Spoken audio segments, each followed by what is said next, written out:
Okay, so as you can see, we just cleaned out the debris from the back section of the subfloor. Yep, and tomorrow we have a friend coming over to help us with some heavy stuff that's just a little bit too heavy for me. And we're going to, the next steps are to get the last few rivets out that are kind of specialty rivets that I couldn't get out with just a drill. Once we get those few pieces out, this whole skin should come down.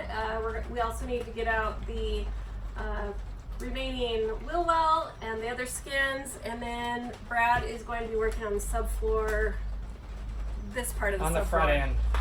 So yeah, off to the trash with our first load, trailer load of debris. So feels good to get it out. Feels good to get it out. Yep. Talk soon.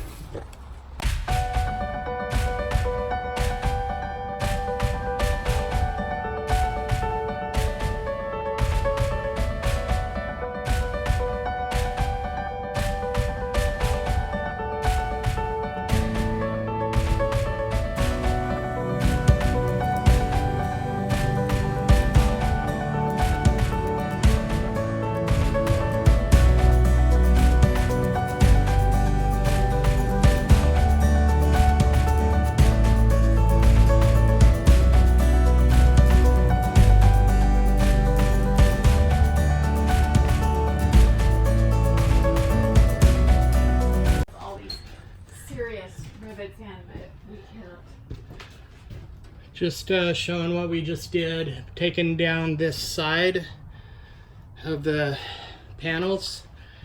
As you saw, we had to get crowbar and hammer because they were, I don't know, probably riveted. I can't tell what it was that was, but they were overlapping. The pieces were overlapping.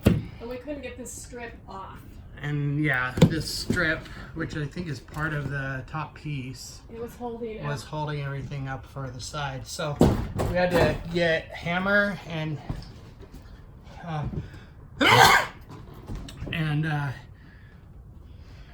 what is that, crowbar, to pop that off. So we're gonna have to do the same thing to the other side.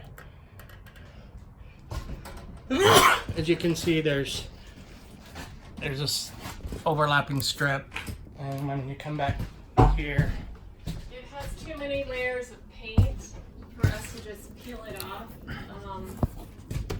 So we're just going to tear it down. Just have to pop it like that. Yeah. So I just wanted to show you guys how that works because it was kind of confusing to us. Anyway.